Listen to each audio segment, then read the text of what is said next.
na PIDEA leaks. Okay? Ano 'di ba sabi ni Senator Bato, at again gusto natin siyang pasalamatan dahil mag-isa lang siyang tumayo doon o nag-hear nitong PIDEA leaks na ito. Tapos yung mga kasama niya, mga senador ay mga umiiwas. Bakit sila umiiwas? Maari, well, bigyan natin sila ng benefit of the doubt, pero can you believe that nag-iisa lang si Senator Bato ang umattend doon, tapos yung iba wala. So maaring sila ay busy sa ibang mga kaso na dinidinig, pero parang napakaliwanag na umiiwas sila lahat. Ito si Jinggoy Estrada, si Senator Bongo, sana ayok sa May 7, nandoon na si Senator Bongo. Si Tolentino nandoon, pero umalis na lang after na magdrama-drama ni Abalos. Si Nancy Binay, si Cynthia Villar, si Robin Hood Padilla, si JV Ejercito, si Mark Villar, si Ontivero, si Ligarda, si Villanueva, si Coco Pimentel. Only Senator Bato de la Rosa lang. Kaya nga sabi ko sa inyo, kahit na nagbigay ako ng sentimiento na inis tayo, thankful pa rin tayo na kahit paano ginawa niya yung trabaho niya. Sabi ko nga, bigyan natin siya ng chance to shine sa May 7. Okay? Bigyan natin siya ng chance na talagang magawa niya yung kanyang trabaho bilang isang investigador. Diba? So ngayon mga kababayan, ano ba yung objective natin dito? Bakit ito may PIDEA hearing? Ano ang gusto natin? Narinig na natin na nag-testify itong si Jonathan Morales na yung pre-op and authority to operate ay hindi AI. So ang sabi ni Senator Bato, ang kaniyang layunin dito in aid of legislation para nga naman makapag-craft daw sila ng mga batas para sa ikabubuti ng ating bayan. So, pag nag-craft sila ng mga batas na yan, after this hearing, ano dapat ang ine-expect ng taong bayan? Number 1, kasi we're talking about pulburon o pinagbabawal na white powdery substance na sininghot ni Marcos Jr. noong March 11 na yon. So, kapag ito ay maayos, okay, na hearing, ano ang ine-expect ng taong bayan? Hindi naman kami nag-expect na ikulong nyo yung mga tao doon. Actually, in respect kay Senator Bato, gusto lang kitang itama na hindi ako nag-expect na i-persecute mo yung mga tao doon. Ang gusto lang namin, yung way of questioning is unbiased, maayos, naku-cross-exam sila. Kasi nga, ang gusto namin sa susunod na halalan, kapag kayo ay nag-amend o nag-craft ng panibagong batas, ay lahat ng mga public officials na tatakbo ay mag-undergo sa drug test, na clean and honest drug test at open sa mamamayang Pilipino o sa kanilang mga botante, sa kanilang mga lugar na sila ay hindi na katira o kargado ng white powdery substance o I called it pulburon. Ito yung objective na sinasabi namin Senator Bato. It's not to kulong-kulong, di ba? Para ikulong si Lasso doon dahil obviously naman nagsisinungaling. Actually, dapat ma-contempt na yun di ba? So, ito yung mga objectives ng taong bayan na kaya kayo nandiyan sa Senado para pagdating ng panahon at narinig ninyo na itong lahat na naipatawag ninyo si Marcos Jr. dyan sa hearing na yan, at siya ang dapat talagang nandyan na present. Okay? Actually, hindi ako. Dahil ang boses ko, mga kababayan, wala naman akong knowledge. Doon sa gabi, o yung araw na yun, nung March 11, na kung saan tinipa ni Agent Morales, yung sworn statement, okay, statement ng confidential informant, wala ako doon. Okay? Ang participation ko lang is what? Inilabas ko yung dokumento dahil nga sa galit ng taong bayan na hindi nyo sinasagot, lahat ng mga taong ni Kuting, hindi sinasagot ang mga hinaing ng taong bayan. Kaya itong mga taong mga Kutingasa sinasabi natin, nagkaroon sila ng pag-asa na may isang maharlika na itinaya ang kanyang alindog, ang kanyang buhay para marinig ng taong bayan. So itong mga hearing in aid of legislation, chuchu na yan. Di ba? Alam naman natin na didinggin yung mga testigo doon, yung mga resource person na ito. But best resource person here, Senator Bato. Okay? We are pressuring you, and I think it's our right na i-pressure kayo. The best ever person na masumon dito ay walang iba kundi si Bongbong, si Ferdinand, yung presidenteng bangag, si President Bongbong Marcos, aka Kuting Bangag Jr., para kayo mag-gather ng mga impormasyon, marinig ng taong bayan, di ba? Marinig kung ano yung sasabihin niya. Kasi sabi niya, para siya sa taong bayan, para sa what? Para sa kabutihan ninyo. To what? To craft or to amend the laws para mapabuti ang sitwasyon ng taong bayan. So, ang subject matter, it's not Maharlika. Sabi ko nga, hindi naman ako ang nakalagay doon sa listahan. Hindi ako nakalagay sa listahan na ako ang nagpulburon. So, pananagutan ng komite ni Senator Bato at ng gobyernong bangag na ipaliwanag sa taong bayan na nung gabi ba talaga, nasikuting ba talaga, ay hanggang ngayon namumuno under the influence of what? Of pulburon.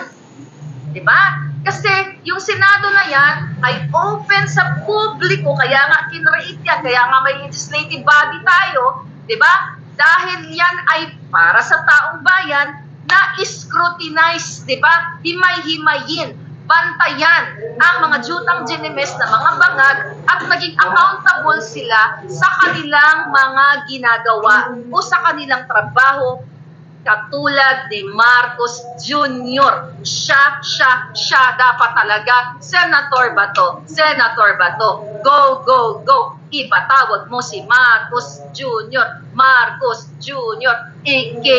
Bangag.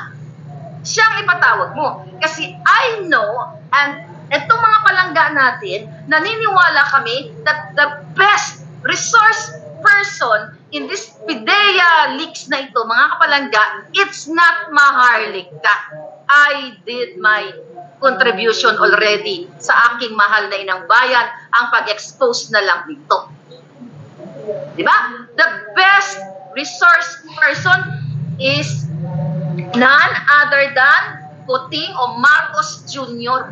Diba? Kasi siya yung nakalagay doon sa report noong March 11, 2012, siya dapat yung imbitahan para maklarify niya, maliwanag sa taong bayan, okay, na 119 or 120 million Filipinos na siya ay hindi tayo pinamumunuan, which is alam naman natin na si Lisa Tanas ang namumuno, na ang more or less 120 million Filipinos sa Pilipinas, hindi pa tayo kasama doon, yung mga outside, ay ang presidente ay hindi siya dependent sa pulburon o sa Coca-Cola at siya dapat, Senator Bato, ay accountable sa taong bayan para isiguro na ang presidente ay namumuhay ng hindi nasisira ang kanyang juta sa ipinagbabawal na pulburon. Yun ang dapat i-clarify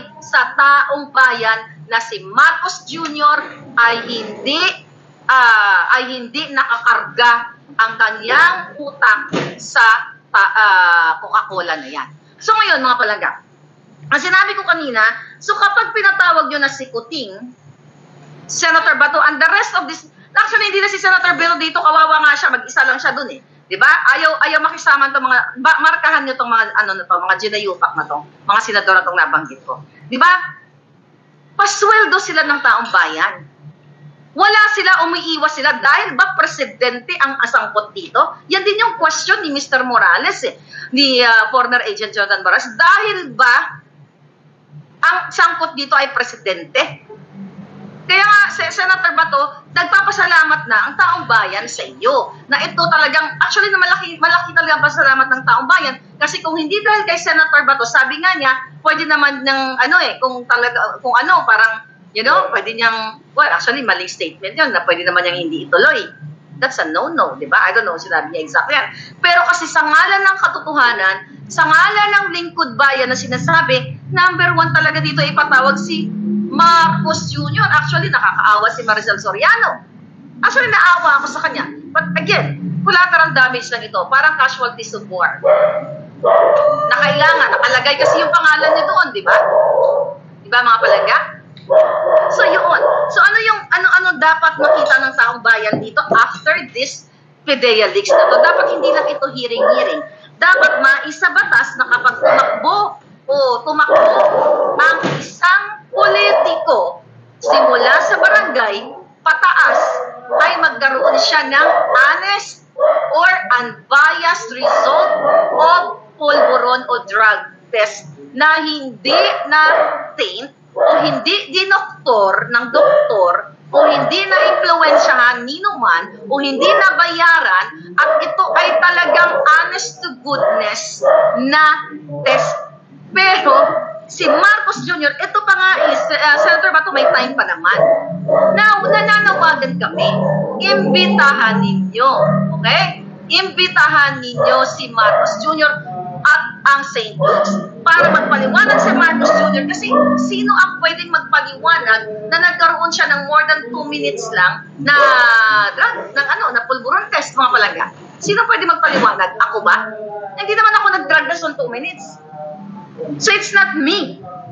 Wala akong knowledge doon kung paano siya nagkaroon ng more than 2 minutes na drug test.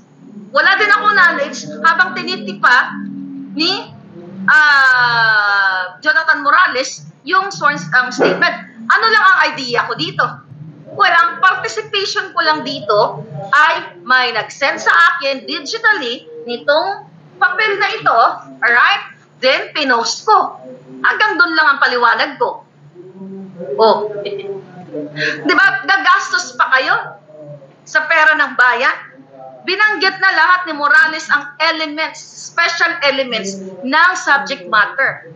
Involved, si Ochoa, which is good, pinatawag. Papatawag din si Maricel. But again, more than Maricel Soriano, it's the puting o the president. Di ba? Ngayon, dito sa investigasyon na to, dapat hindi talaga hindi lang si Senator Bato kung sino pa yung a-attend sa May 7, dapat talagang objective sila. Hindi sila dapat mag-vouch na eto, hindi nila gagamitin yung personal or political bias nila dahil eto, kaalyado ko to, komista ko ito, kaklase ko ito. I can vouch that he is 100% honest person. That's number 1 rule. Kahit hindi ako senador, kahit tayo ordinaryong citizen lang, mga palangga, pag sinabi mong objective ka, from the word objective ka, you forget about your biases. Whether kaklase mo, kaibigan mo, you focus dun sa subject matter. That the subject matter here is the president na na ihuhulihin dapat, pero pinigil ni Ochoa dahil sa impluensya ni Liza Marcos dahil partner niya si Ochoa sa law firm noong mga panahon na yun. 'Di ba? So yun ang statement. Yun mismo yung statement ng nag-attest yung pumirma nga na si Jojo Morales, yung panapalayaw niya. 'Di ba? So yun dapat ang gagawin ng mga senador. Okay? It's not only Senator Bato, dahil hindi lang naman, itong committee na to, hindi lang naman siya alone eh. Kita niyo mga palangga kung paano ang pagwawalang hiya ng mga senador dito sa Committee on Public Order na ito. Dinidedma nila, napaka-mahalaga ang usapin sa pulburon, lalo na ang presidente ang number 1 na sangkot dito. Diba? Paano ngayon magkakaroon ng maayos na batas o pag-amend ng batas kung si Senator Bato lang ang nandoon? Walang check and balance kasi pwedeng siyang maging lang siya, yung bias dahil mag-isa lang siya, di ba? Walang kumukontra na, walang nagbabalanse. Kasi during the Senate hearing, dapat hindi lang talaga isa ang nagtatanong. Hindi lang isa ang nagko-communicate doon. Kasi kaya nga committee yan eh. Dapat hindi na lang kinawag na committee yan. Diba? Dapat loan committee, parang loan better, loan winner, katulad ng PCSO. To what? Kaya may committee to clarify things. Diba? Imbestigahan ang mga jutang genimes to clarify things kung ano yung mga pinagsasabi nila doon. Diba? Dapat lahat, hindi man 100% lahat, sabi ko nga kanina, Kasi yung iba, baka may ibang kasong inaatinan doon sa na yon, sa Senado na yon, at least mag-cooperate man lang kahit kalahati o one-third nitong committee na ito. Di ba? So dito mo makikita na talagang magmula kay Marcos Jr. pababa sa iba't ibang ahensya, walang leadership. Merong bangagship. Walang leadership. Bangagship. At lahat, karamihan, ay bias. Diba? Bias ang mga jutang ginimis. At yung mga resource person talaga na dapat nandoon ay yung mga present sa subject matter o sa pangyayaring pinag-uusapan. Doon na lang. Yung not only apat actually, ang binitbit ni Lasso doon, na pinwersa niya na mag-sign ng affidavit, di ba? Hindi sila knowledgeable doon sa issue ng ito, sa dokumento, ito, wala sila doon. Ako rin, hindi rin ako knowledgeable. Anong kinalaman ko doon? Ang alam ko lang, na ito pa ulit-ulit, nanonood naman si Senator Bato, mga senador dito, nanonood naman kayo. Pag itanong niyo sa akin, ano nalalaman ko dyan? Dito sa dokumento na yan, abay malay ko. May nag-send lang sa akin, pinost ko. Di nag-opinion ako. At nananawagan ako, nagbigay ako ng aking pahayag na dapat ang Presidenteng Marcos Jr. ay sumailalim dyan sa hearing na yan at sumailalim sa clean and honest drug test. Not 2 minutes, not even 3 minutes, 4 minutes. At not the urine test, but yung hair follicle test. Diba? Siyempre akong source. Ako ang source. Anong tanong niya sa akin? Ito. Ayan. Diba? So, nililihis kasi. Okay? Huwag kasi natin ilihis, panagutin natin. Dapat maging accountable ang nasasangkot dito at wala pong ibang nasasangkot dito kundi ang presidente. Ang dami kong nababasa na sabi, wag yung sisisihin yung naglabas nito. So nagagalit sila kasi inilabas ko ito, di ba? Pero ang taong bayan natutuwa kasi nalaman ninyo na si Marcos Jr. noong 2012 ay nagbabangag-bangag pa pala. Di ba? Nagbabangag-bangag pa pala, nagbabangag-bang, tapos ngayon naging presidente. Kaya nga in aid of legislation, kailangan siyang ipatawag para sa susunod na eleksyon in 2025, lahat ng politiko ay mag-undergo sa pulburon test. Not the 2 minutes, not 3 minutes, at not urine test kasi hindi yan accurate. Pwede rin nga doktorin ng mga doktor. Kaya sabi ko, pagpaliwanagin lahat, how come na more than 2 minutes lang ang pulburon test ni Marcos Jr.? Di ba? Yan. Hindi yan obra yung mga na yan. Itong 2-minute screening test niya. Malinaw po sa sikat ng araw na ito ay what? Ito ay doctorate. Diba? Dinoctorate. Dinoctor. Nag-doctorate na si Kuting. So ngayon, mga kababayan, okay. At dapat nasa puso to ni Senator Bato itong usapin ito. Kasi diba, ng panahon ni Pangulong Duterte ay lumaban siya, diba, sa yan ang nila, yung war on drugs sila ni Pangulong Duterte. At napaka-importante ito kasi sabi nga natin, malapit ito sa puso niya, itong laban na ito. So pero, anong ginagawa ngayon ng Malacanang? Okay? Senator Bato, sabi mo, di ba, matapang ka, para ka sa bayan, at we're giving you, sabi ko nga, the benefit of the doubt para ipakita mo sa May 7. Pero, question ko, sabi nga sa batas, di ba, pinaliwanag ni Mr. Morales, na ang pag-conduct ng investigasyon dito sa mga nagpupulburon o yung mga, tulad ng 1.8 na yan, wala pong pinipili ang batas na kapag ikaw ay presidente na at ikaw ay may nag-report sa'yo na patunayan, nag-attest na ikaw ay nagpupulburon o humihit-hit ng white powdery substance, ay exempted ka. Kaya dapat nga sa May 7, nandiyan dyan si Marcos Jr. Kung hindi natin siya ipapatawag, so ibig sabihin, he's above the law? Diba? Siya ba ay makapangyarihan sa lahat at gusto niyang, dahil presidente siya, hindi na siya pwedeng ipatawag, mga kababayan? Ang daming issue dito. Actually, yung nilabas natin kagabi, na 2 passport ni Emeterio Bitong at Ramil Imiterio at Ramil Bitong na Director 3 o J2 na kinaray-karay ni Virgilio Lasso doon ay disapprove ng Commission on Civil Service Commission. So, ang dami talaga doon dapat na interpolate, dapat talaga i-cross-exam, not only ni Senator Bato, but other senators na miyembro ng Committee on Public Order na yan.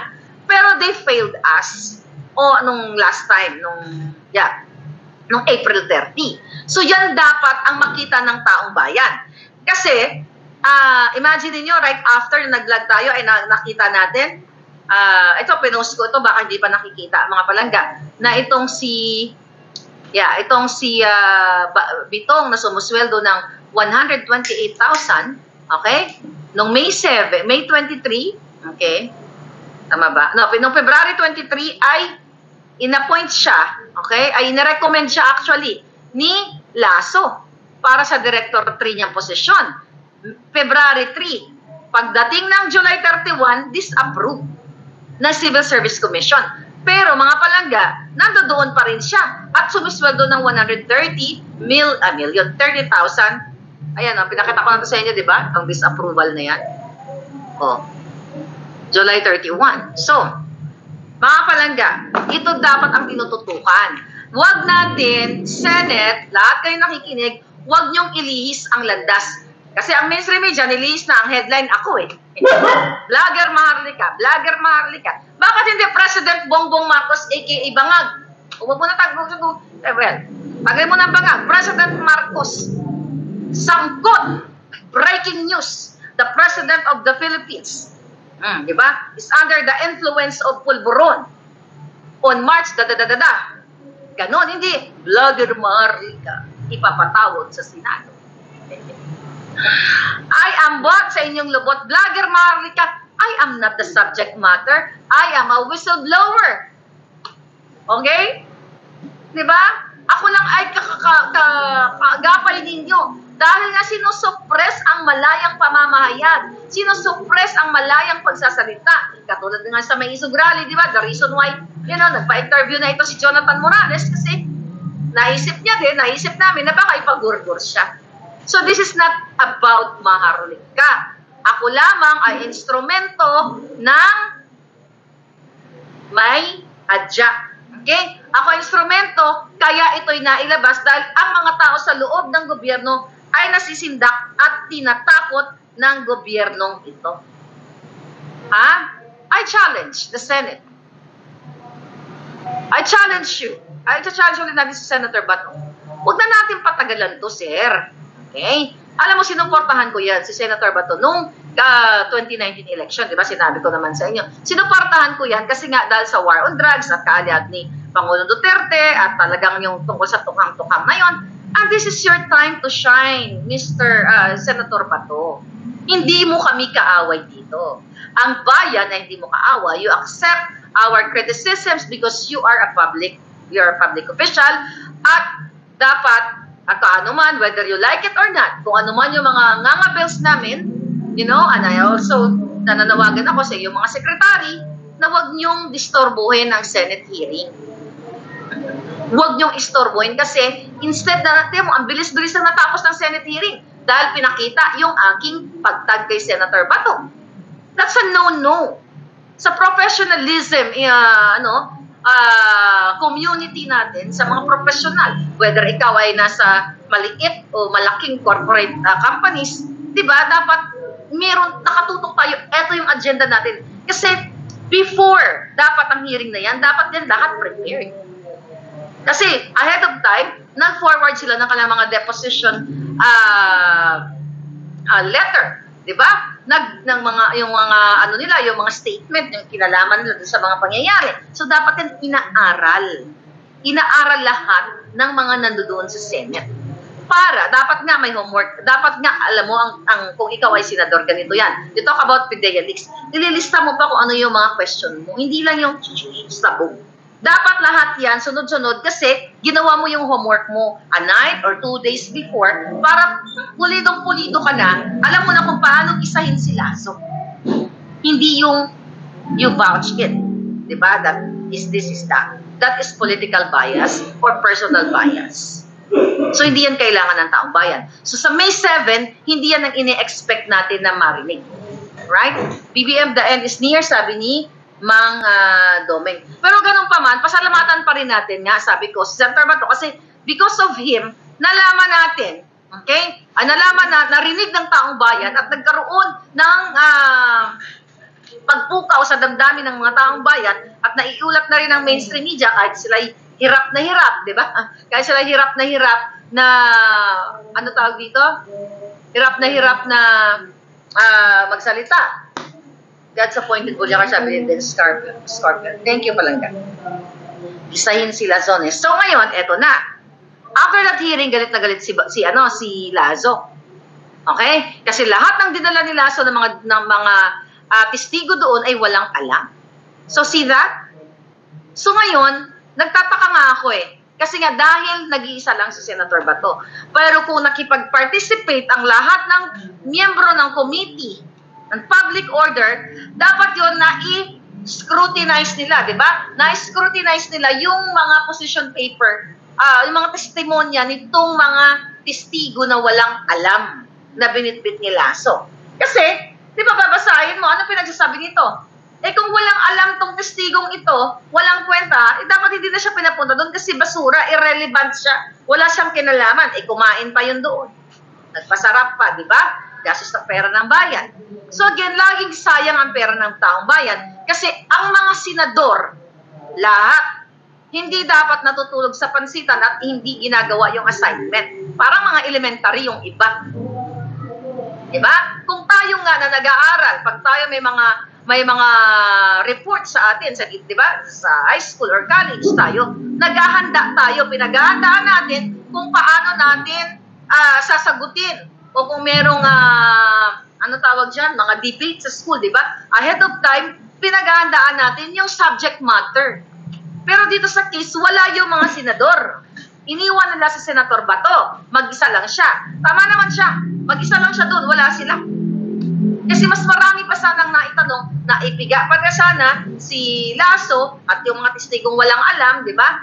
Maraming mapipiga doon. But this is the picture of our Philippine government. It's so bangag. Diba? Ito, mga kababayan, ang sinasabi ko na itong si dating General Ramil or Emiterio Bitong na gumagamit ng dalawang pangalan at gumagamit siya ng dalawang passport. At ang mga, ayon sa ating mga, di ba, alam niyo ito, yung mga taong gobyerno, di ba? Itong mga ano na to, itong, wait a minute, okay? Alright. So, okay.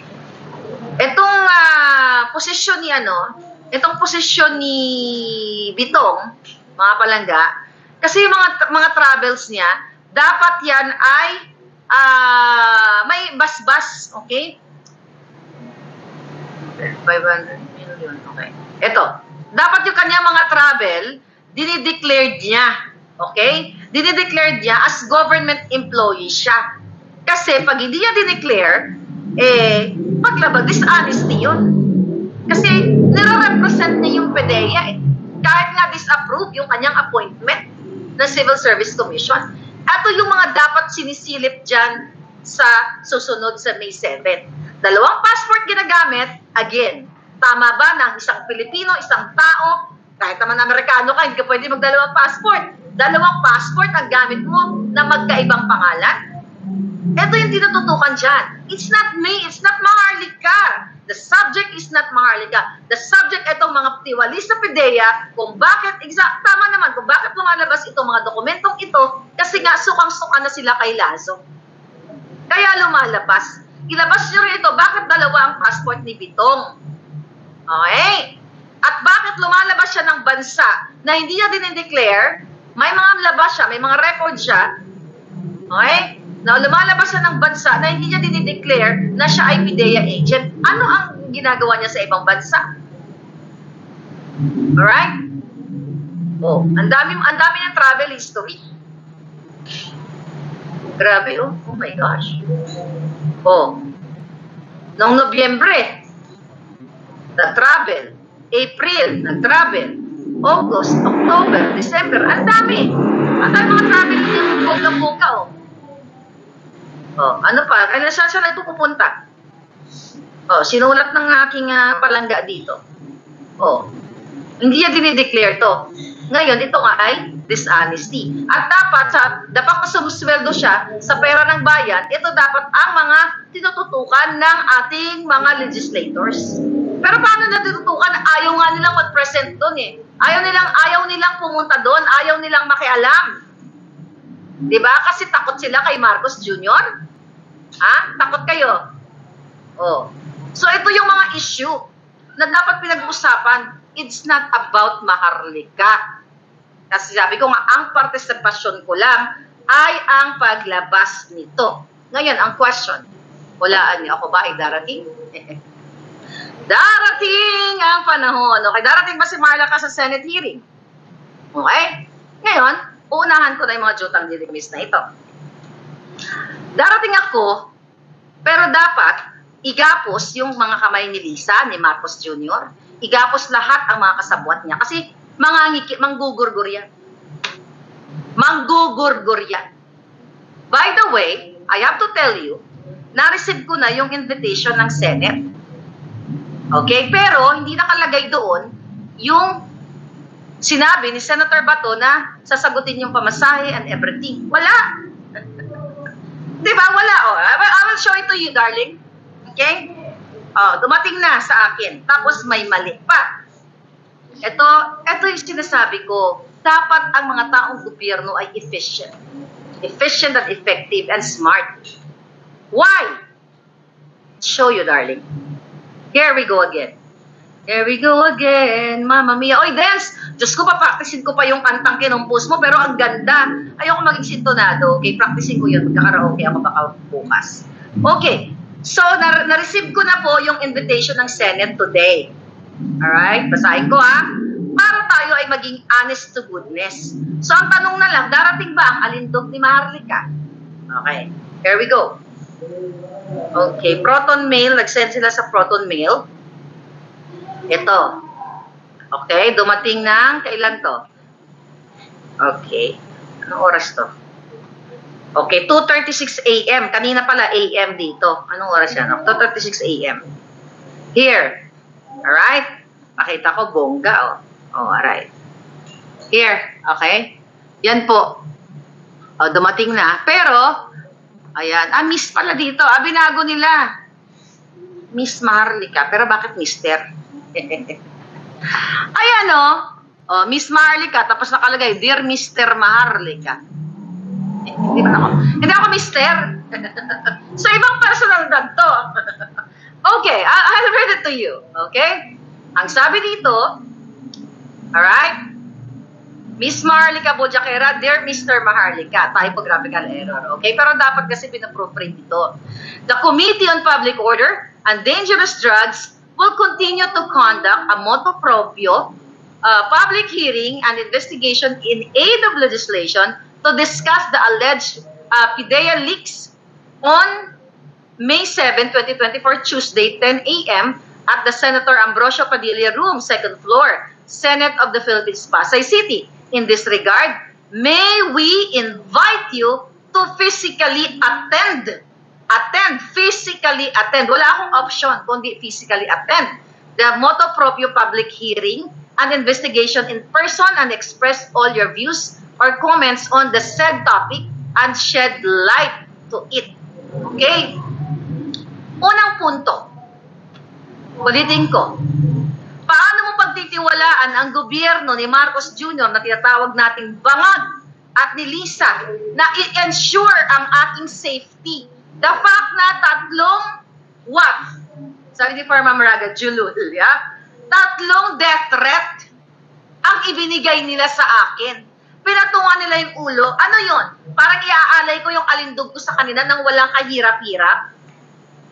In your freaking... Diba? Ano yon?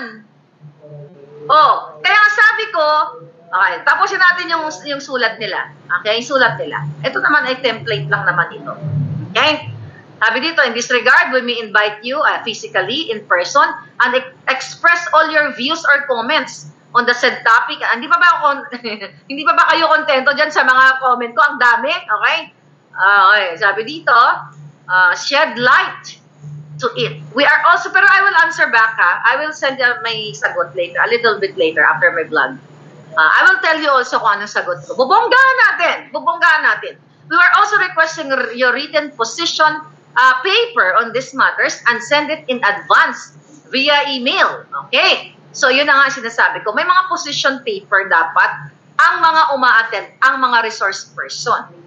Pero doon, nung last time, sabog. Kasi nga mag-isa lang si Senator Bato at wala yung ibang mga senador. So, kaya dapat sabi ko, ginagawa ng mga senador ang kanilang homework bago ang Senate hearing. Okay, next. Sabi dito, finally, as part of the Senate's health and safety protocols, this guideline is implemented for resource persons and or guests who will physically attend the committee hearings, meetings, and or investigations. So, hinahanap ko yung sinabi ni Senator Bato na sasagutin niya yung pamasahe. Sagot niya yung hotel accommodation. I-ensure niya yung aking kapakanan, nasaan yung arrangement, travel arrangement. What is a travel arrangement? Dapat may travel arrangement. Diba? Kung talaga gusto nila ako physically. May travel arrangement, naka-state yan lahat. It should be documented. So malaman ng public na isang Maharlika, not Mr. Maharlika, but Miss Maharlika. Hindi nyo nga man lang na, diba, alam nyo naman ang pangalan ko, ang ganda-ganda. What's your name? My name is Claire Contreras. Slang. Hindi ba nakalagay? Isa yun sa mga nakita natin. So dapat nakalatag doon. Diba? What if kung wala pala akong pamasahe? Paano ko lilipad dyan? Di ba? Anong petsa na? Tres na sa Pilipinas. Hindi naman yan na Quezon City to Quezon City to Cubao to Mega Mall. Wala. You have to know. Wala po nakalagay ang sinasabi dito na ako ay i-ofera ng transportation, airfare, walang hotel, walang bodyguard. Asan yung mga Bruce kong mga bodyguard na hinihingi ko? Kasi you have responsible sa buhay ko. How can I go there? Asaan yung pinag-usapan? Paano ako pupunta dyan? Asan ang plane ticket? Paano niyo ako issue ng plane ticket? Isa pangalan ko pa lang, Mr. Maharlika. Hindi ako pasasakin sa aeroplano. Right? Paano pasakin? Mr. Maharlika. What the fuck, Nilopak? Yun yung sinasabi ko. Now you have to do your due diligence, all of you there. Hindi si Senator Bato ang gumawa nito. Kasi hindi siya nakapirma dito. Diba? Yung committee secretary. Committee secretary. Diba? What's the point? You know, yung trabaho ninyo. Hindi man lang kayo nag-research. Ano ba pangalan nito? Alam niyo naman na yung Maharlika, it's not my real name. It's just my alindog name there, here in social media. So, paano ako pupunta? Nasaan ang plane ticket ko? Nasaan yung hotel ko? Saan ako pupunta doon? Wala akong pera. Broke ako. Marami akong utang. Diba? Kababayad lang ng mga utang. Ano gagawin natin? So, you have to include everything. Tapos sabi dito, finally, as part of the Senate's health, nabasa ko na to, implemented name of resource person must be submitted to the committee secretariat via email, Thank you and best regards. So, wala po, ayan. Wala talaga nakalagay yung yung sinasabing libreng libreng hotel o whatever. This is a poor arrangement. Yeah, poor arrangement. Sabi niya ano patawa. Oo nga eh. Okay, very informal invitation. Di alam ang full name, sabi ni John Bar. Wala nga yung full name ko. So again, actually, gusto ko lang ipaalam sa tao, but I will answer you back. You know, we have to be professional. Kasagutin ko kayo ng bongga-bongga. At kapag sinagot ko kayo ng bongga-bongga, dapat i-air nyo rin yung sagot ko publicly. We have to be transparent here, darling. Okay? Pero baka tawag dito? Okay. Okay. Ngayon, mga palangga. Very informal. Ano, sa tingin nyo, pupunta ba ako? Tama ba pupunta si Mr. Maharlika? Tony G. Pupunta ba si Mr. Maharlika? Hindi ako yun eh.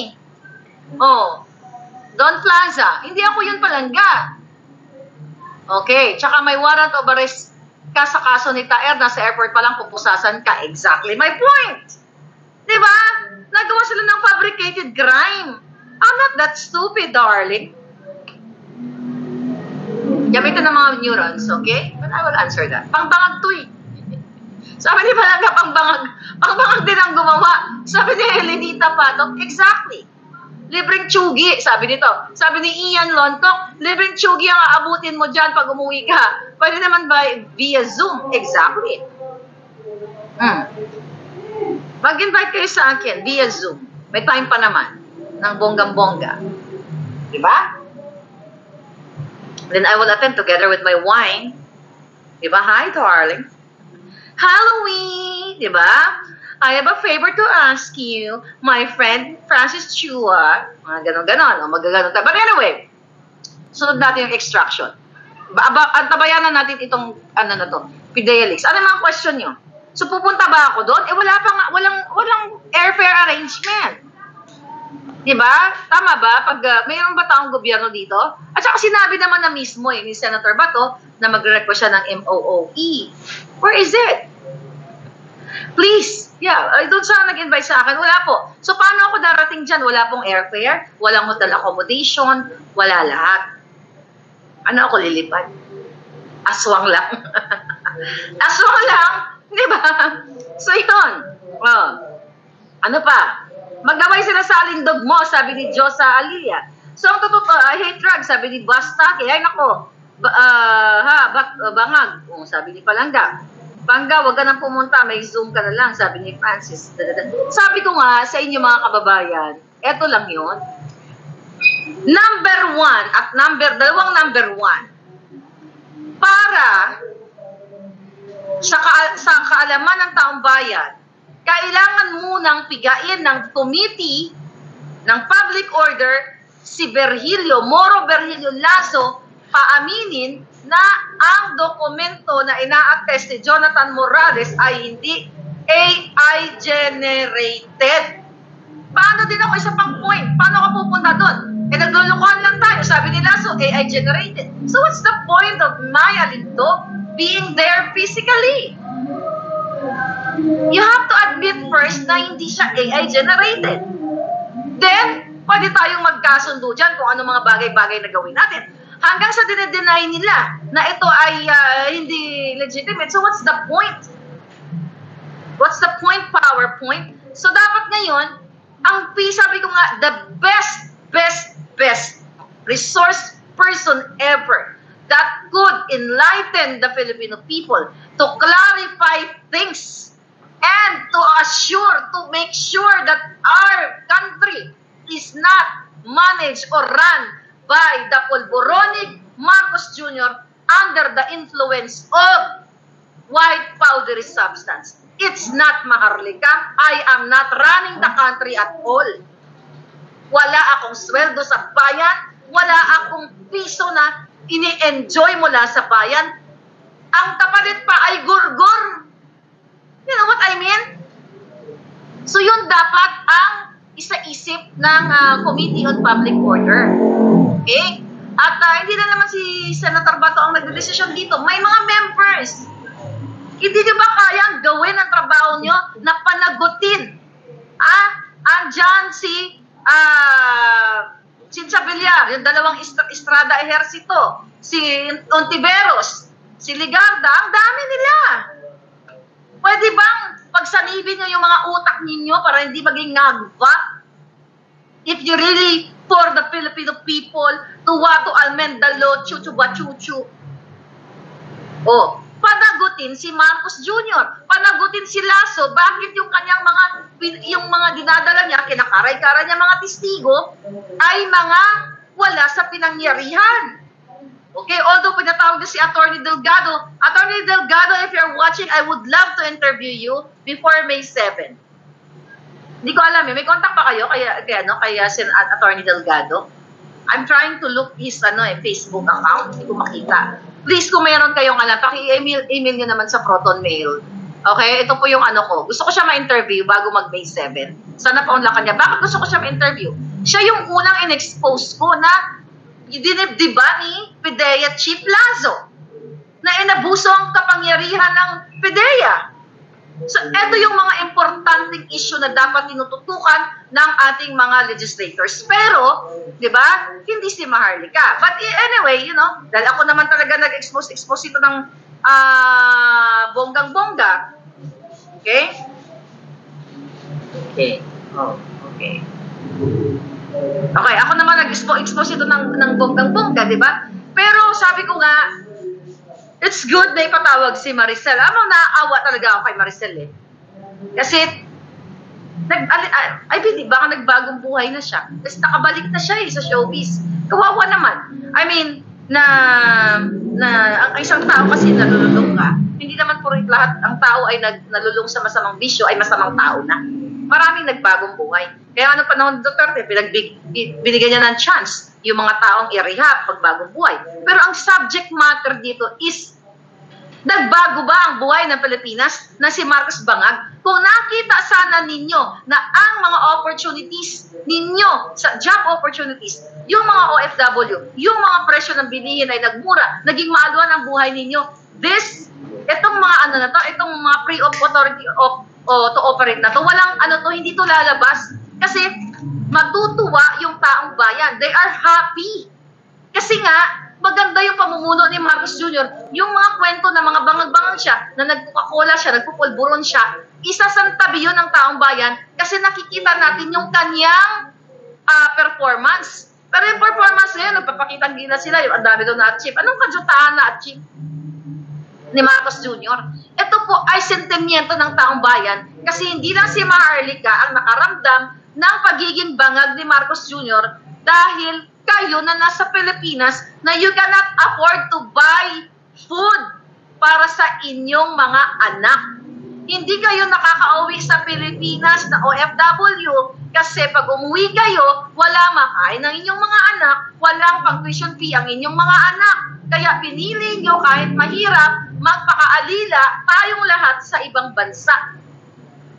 You know what I mean? So kung nakita sana natin yan, na si Marcos Jr. sa kabila na mga chika bumbong, na siya ay addictus benedictus bangag-bangag, lahat yan may isasalintabi. Hindi na natin papansinin yan kasi nagtatrabaho siya. Nakita niyo ginagawa ni Lisa ng asawa niyang kidnapper. Yan ang susunod na issue natin. Ipaparinig ko sa inyo ang iyakan ng mga bata kung paano minanipula ni Lisa ang pang-abuso sa mga minor de edad at kasama ang asawa ni Teddy Boy Locsin na si Louie. Yan ang mga susunod natin. Dahan-dahan lang, tapusin natin ng PIDEA Leaks na to. At susunod ko na yan na ipaparinig ko sa inyo ang, i-present po na natin yung email. Hindi ko pa napakita ng buong buo yun, dokumentado ito. Kasi ang daming mga puting ahas o PA ang tawag. Pag sinabi kong PA, puting ahas yun. Ang daming mga PA na nagbibigay sa atin na I don't know them. Pero dahil sukang-suka sila kay Marcos Jr., kaya even they're from the government o kaibigan ng mga mula sa gobyerno, sinasabi nila kasi wala silang masumbungan. Hindi naman sila pwede magsumbong kay Tulfo kasi Tulfo yung mga katsipan, mga away na mga nagbiga-biga, mga chismis ng mga ine-exploit ang mga kababaihan, ine-exploit ang mga tatay, nanay, mga mag-asawa, hindi sila pupunta doon. So nakakita sila ng liwanag sa aking alindog na itong babaeng itong hitad na ito. Okay? Sabi nila, yung apat ang mata, di ba? Itinataya yung buhay niya para i-expose ang kadyutahan ng gobyerno. So nakakita sila ng liwanag kasi wala nang malapitan yung taong bayan. Kung ina-address ni Marcos Jr. ang mga isyong panlipunan, hindi darating sa akin itong mga dokumentong ito. Walang darating na dokumento. Kasi ang tao ay satisfied. Yun na nga lang sa Bulacan, yung maisog rally, freedom of assembly, peaceful assembly ng taong bayan. Hinarangan ni Lisa, ni Marcos ng truck sa utos niya doon sa mga tao sa Bulacan, sa House of Representative member, doon sa mayor, doon sa mga kalyado niya. Kaya yung mga tao nagsusumiklab. Wala silang nakita so far dito na pwede nilang pagkatiwalaan na magbigay ng mga dokumento, kundi si Maharlika na 3 ang death threat, gustong gurguro ni Lisa, hindi pa rin nagpapatibag. Ba't tayo magpapatibag? Ha? Sila ba? Sabi ko, immortal ba sila? Bangag sila. Kung one-on-one lang yan, kung physical sa physical, mga palangga, hindi ano obra sa akin. Wala akong bisyo. Sila laging bangag. Isang ganon ko lang yan ng magic wand ko, taob yan pang liit. You know what I mean? So kaso, ginagamit nila, abuso nila ang kapangyarihan, ang mandato na supposedly para sa taong bayan. Doon pa sila sa Malacanang nagbangag-bangagan. Party every night. Kapag may party, may bangag. Kapag may bangag, may polboron. May alak, may sex, may orgy. Gusto nyo ganyan ang mamuno sa inyo for the rest of your life dahil gusto nila speaking of charter change, kasi yan ang tinatrabaho nila and now they're working Sara Duterte to impeach. Ang dapat i-impeach si Marcos Jr. na matindi ang kinasasangkutan na darugista at polboronic. See that? Gusto nilang tanggalin si Sara para sila ay mamuna hanggang maging bangag-bangag kayong lahat. Diba? So yan. And I hope talagang itong committee ni Senator Bato talagang magiging unbiased. You avoid vouching your personal, it's really, sabi ko nga, spare natin. Bigyan natin ng benefit of the doubt sa Senator Bato kasi nga, maybe during that time, exhausted talaga siya. And I totally understand that. Kasi ako, pag pagod ako, exhausted din ako, di ba? Kaya nga dapat marami sila doon. At least man lang kalahati ng miyembro ng committee. Sabi ko, wag na muna natin siyang boljakin ng bonggang-bongga, pero ayoko naman kayo pigilan. It's your calling. It's your decision. But ang sa akin lang, bigyan natin siya ng isang pagkakataon nitong May 7 kung paano niya tanungin ang mga resource person. Kung the same thing pa rin, edi again, pwede naman ako magtagtag ulit. Mag-post na naman tayo sa Facebook. Pero ako talaga thankful ako at na-appreciate ko na inopen niya ito. Kasi kung talagang ayaw niya, hindi mabubuksan ang investigation na yan. Pero again, ipipressure natin siya. We will pressure lahat sa kanila. Pati si Ontiveros, lahat itong mga senador na ito, ipipressure natin sila. Kasi marami pang mga susunod ng kinasasangkutang kriminal. Lalo na itong ni Lisa na asawa ni Marcos Jr. na nagpapatakbo sa inyong bansang sinilangan. Ating bansang sinilangan. Kung marinig nyo ang iyakan ng mga bata na ipinapilit na pinaghiwalay dahil sa ginamit ni Lisa ang kanyang impluensya at nagfabricate ng mga crime laban sa distressed mother na later on na-dismiss na and everything. Pero yung trauma na idinulot niya, yung terror na dinulot niya sa mga bata hanggang ngayon, yun ang dapat niyong marinig pa. But again, let's wait for May 7. We'll see, and I hope ipapatawag ni Marcos Jr., ni Bato de la Rosa, si Marcos Jr. Siya yung key person dito para, sabi ko nga, para ma-clarify ang mga bagay-bagay. Hindi si Maharlika, hindi po ako sumisingot. Wala ako siningot sa buhay ko. Dahil ako ay walang bisyo, kapilang. I can drink 3, 4, 5 cups of coffee in a day. But not polvoron or even yosi. Yun. My God, mga palangga. May free Okada. Ano sabi? Sabi ni Solid Palangga ni Maharlika. Dapat may free Okada hotel, di ba palangga? Hindi tayo pwedeng sa Okada. Dahil si Lisa ay nangungubra. Nagbabribe din siya, ay may nang-extort din siya sa Okada. Sila nila Tambaluslos. Okay? Di ba may letrato pa nga ako na hindi pinapakita sa inyo na si Lisa ay nakialam sa issue ng Okada, sa negosyo ng Okada. Kaya sabi ko sa inyo, maraming kriminal na ginawa si Lisa Ahas. Wala pa tayo dun sa mga pictures na yan, sa mga ebidensya. Kasi baka gurgurin nila, nandoon pa kasi yung tao eh. Nandoon pa. Sa opisina ni anyway, hindi pwede sa Okada. Hindi rin pwede sa Soler. Kasi may rombuhan din sila kuting dyan. Nakarating sa akin na nagbabangag-bangag sila dyan sa mga sulok-sulok. Okay? So, talagang wala pag-asa Pilipinas ngayon. Kasi kahit ang mga korte ay hawak ni Lisa Tanas. I'll talk about dito ilagdag ko lang. Itong hindi ko pa nabasa, na-scan ko lang. Yung pagka-convict kay Dennis Cornejo at kay Cedric Lee. I'll talk a little about it. Okay? Nabalitaan niyo ba yan? Di ba yung tungkol kay, yung kay Bong Navarro ba yan? Sino si Bong Navarro? Okay? Si Bong Navarro ay pamangkin ni Paquito Ochoa. I think na-vlog ko na yan. Basahin ko lang ng saglit Okay. Dennis Cornejo. I'll comment. Ayoko mamula tayo sa focus, pero sige, mag-comment tayo dito. Dapat ito ipa-imbestigahan din ito. I don't know kung anong-ano nila. Kung ano yung kanilang counter dito, final. Okay, sabi dito, by the standard, court finds Cedric Lee, Dennis Cornejo guilty of Bong Navarro. Businessman Cedric Lee, model Denise Cornejo, and 2 others were found guilty on Thursday, May 2, of serious illegal detention of ransom in the case brought by actor Bong Navarro, according to the ruling of Taguig City Regional Trial Court. The court sentenced Cedric Denise, Ferdinand Guerrero, and Simeon Palma Ras to reclusion perpetua after they were found guilty beyond reasonable doubt. A non-bailable offense. Oh wow.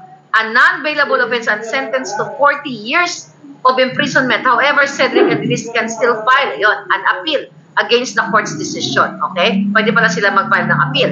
According to ABS-CBN's report, Bong's lawyer, Attorney Alma Malong, stated that court ordered Denise to promptly detain